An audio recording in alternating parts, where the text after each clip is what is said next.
What's up, guys? It's John with National Sports Entertainment, and I wanted to go into something that I found to be very fishy. I've been watching this since it happened, and again, as somebody who's been watching it since it happened, I put out a playlist on this. It's kind of two playlists in one, because one, I made it originally was regarding Pat McAfee and a lot of the damage control he was playing. But it's basically my Crime of the Century series, and it's very, very interesting because they're really just rewriting history here with Damar Hamlin. So I watched this guy's ESPYS speech, and it's really interesting because, first off, when he returned, if you remember, he returned. He looked like he was going to the Swiss Alps, and he was, in the press box. He showed no emotion. He was there watching his team. He had just apparently came back from the brink of death, and he was just all cool, throwing up satanic symbols at the game. Now he's up there, getting presented an award, and he's moved to tears to the point he's, of course, covering his face, and he could barely say a couple words before they hand it over to the training facility. Now, what I found interesting is, they presented him with an award that a dead guy won for dying. Right, so you have that little symbolism. They're all wearing the number 3s, like for Bill Russell. They all wear the number 6. They're all wearing his number like he died. So I found that interesting that they gave him the Pat Tillman Award. They could have given him any other award. I'm sure there's got to be an award for a player who's come back from some kind of tragedy, like Kevin Everett. If you guys remember, it happened to him. This would be more along the lines of that. So it's pretty interesting there. And what's more interesting is they're completely rewriting history. When this happened, okay, and I talked about this in live time, this was coming from Troy Aikman, okay? This was coming from people inside the NFL in live time. This guy died on the field, okay? So, if we're going to pretend, everyone out there that says he died is a complete conspiracy theorist, and there's no way, it couldn't have been covered up, all these different things, then why would they lie about what actually happened? He died on the field, then supposedly he was resuscitated like an hour later. They realized this makes no sense because the deoxygenation of his brain would have definitely caused him to go into a permanent vegetative state. Okay, there's just you don't go without oxygen that long. They even were saying how they couldn't get the ventilator to work, and how it took them a long time to revive him. So why are they giving the training staff this service award? Like, I guess for trying? Like, they admittedly couldn't do their jobs. This guy was not taken care of until he was in the hospital. So, if anything, you'd think they would have called the people from that medical facility down, I think it was in Cincinnati, and given them the award. The Bills training staff, of course, they were on site. Another thing that's interesting is when the guy was given the speech, first off at the very beginning, the guy that, accepted the award, the very beginning, he already stumbles and he's like, hi, and he just gets choked up. And it's not because he's emotional, you can tell. And then he says who he is and what he does. But none of this adds up at all. Then he specifically looks at him and says, thank you for staying alive, brother, or thank you for not dying, or something like that. Like, the whole thing is just so forced. And that's the thing. I don't think people realize this is not just some kind of crazy theory. If you typed in Damar Hamlin when this was all going down on Twitter, because I did this, it's in one of my videos. I think it's the one that goes into why this isn't the same guy. If you just typed his name in, the number one trending topic was Damar Hamlin clone.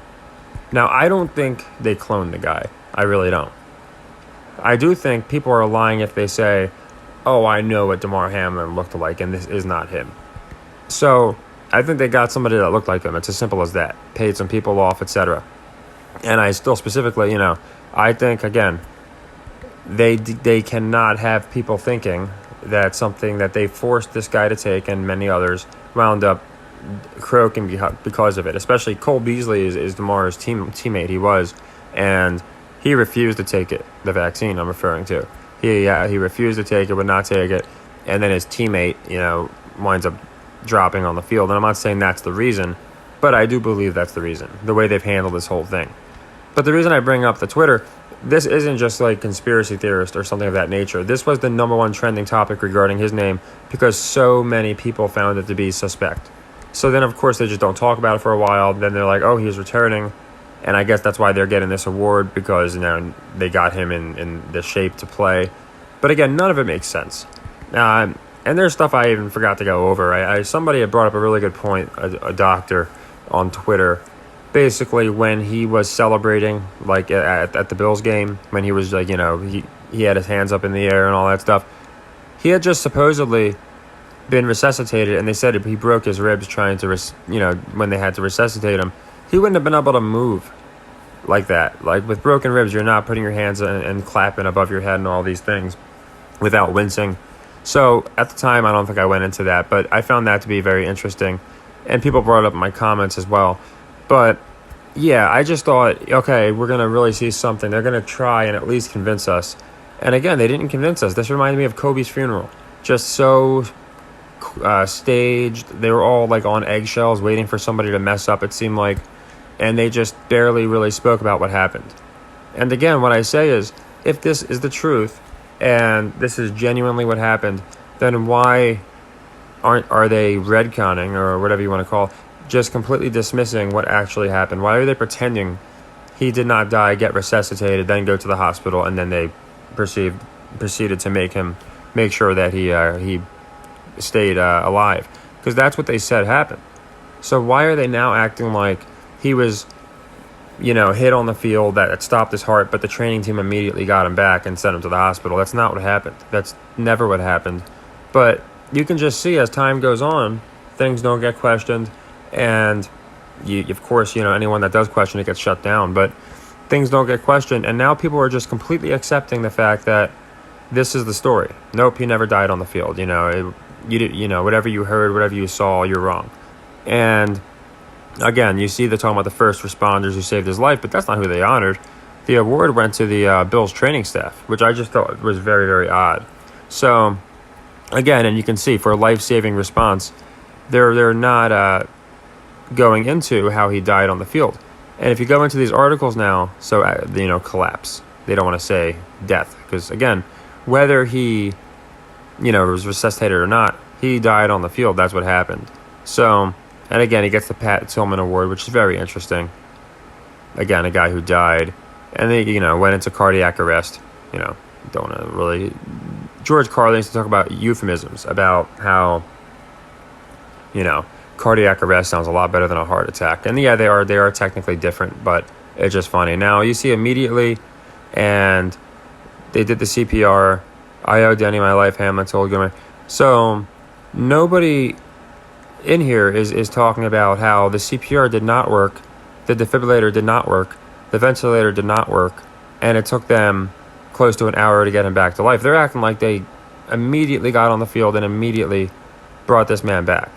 So I find it just very, very interesting. I'll have to look into these other people that won the award. I'm sure they they didn't all die. I just find it very interesting they're giving him an award of a guy who died in combat. And what's football? You're in combat. So, you guys can let me know what you think, but I just think the whole thing is very, very interesting, and I think it's just to get people, again, remembering this the wrong way, remembering it not how it happened. Here's the medical team. I wouldn't be surprised if these guys were just actors, honestly. Like, this is what they do. You never see these people for a reason.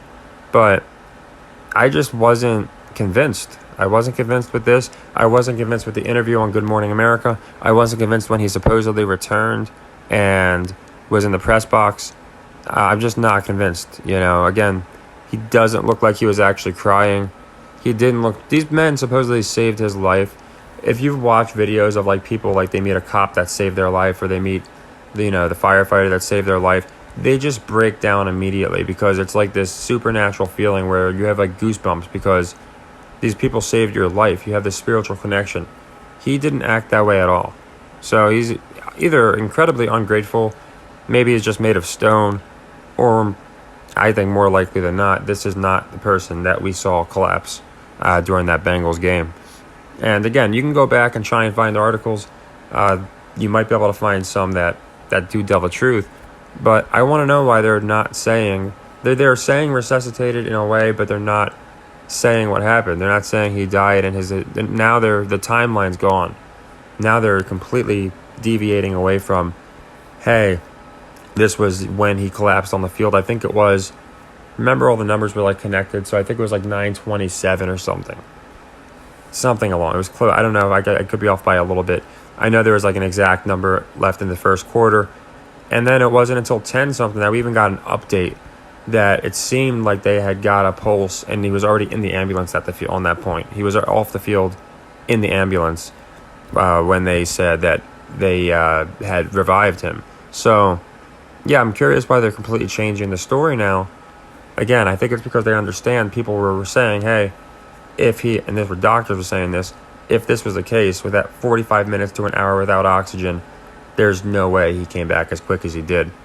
So I wanted to cover it while, because I'm sure people have questions, and I've gone into this a lot, but now that I've seen a new interview, not an interview, just him, honoring these guys who don't deserve to be honored because, again, at the time, they didn't get the job done. It was the more so the medical facility. But either way, him getting the Pat Tillman Award, I found the whole thing odd. So if you guys found it odd too, I don't think it's just us. Again, it was the number one trending topic on Twitter for a reason. And it was just if you typed his name in. It wasn't like conspiracy, like Damar Hamlin and then a C, and then clone finishes. No, it was just Damar Hamlin, not injury, not hospital, not any of that. It was clone and then death were like the top two trending topics. So I think, again, they're going to continue this, just pretend that people are stupid. But I don't think the people are stupid. I think most people understand this is just not a normal sequence of events. You see what happened to Kevin Everett, way more realistic, right? Guy never really came back. When he did, he was actually injured looking. And yeah, I get it. This guy didn't break his neck, but he still died on the field. He had to be brought back. He broke several ribs. Like, that's not a 2-week recovery process, which apparently this guy did. So, and now he's suiting up next year. So the whole thing's, I think, just ridiculous. But I thought I'd get it out there for you guys because I've been covering this since the very beginning, and I'm going to put it in my playlist. So you can watch from the very beginning to see. I didn't just wait and start saying, oh yeah, this is weird. I immediately thought it was weird from the beginning.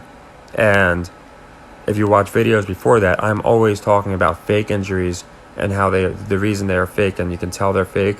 And I led off with this by saying, this is not fake. I do not think this is fake. I think this guy genuinely died on the field.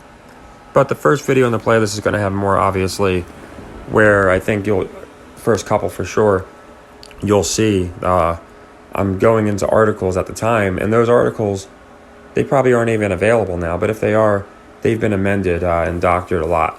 They're not using the same words, and the timelines are completely gone.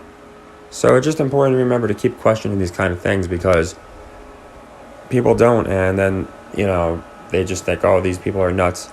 But no, we're the ones that are actually using, in my opinion, deduction and common sense and just logic to come to the determination that this isn't adding up. So take care, everybody. I'll be going into the Wimbledon. Basically, I think I'm starting to really like Sabalenka versus Slivilana, or whatever her name is, because there's this whole thing with her where she's refusing to shake the hands of Russians or Belarusians, and we just so happen to have a girl from Belarus, Sabalenka, who's in the semifinals, as is Svitolina, or I think she's in the quarters. So they're just like a match or two away from having the Ukrainian versus the Belarusian, with that huge rivalry going on in real life, the countries obviously. I think that's what they're getting at. So if you want to get good money there, 5-1 to meet each other in the finals, which is pretty light. They should be like 10-1, considering you still have Jobert in there. But they do think that's Svetlana, I guess, and Sabalenka. That's the third biggest, most favored finals. So I do think we're going to get that. nothing's changed on the men's end. I still have Djokovic Alcaraz rematch from the Aussie semifinals. But yeah, I really think the Sabalenka Svitolina is very interesting because, again, she's refusing to shake the hands of Russians and Belarusians.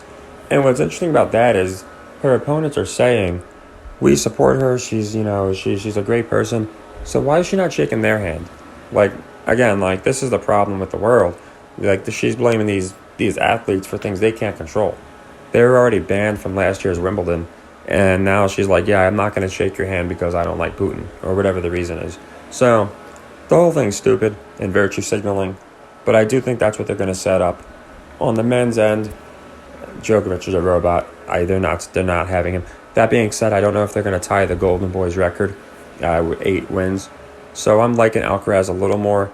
But my 2 predictions are Alcaraz versus Djokovic and Svitolina versus Sabalenka. Now, that is subject to change because if both of them don't win, so say Van der Rosa does beat Svitolina tomorrow, I like Jobert as my backup.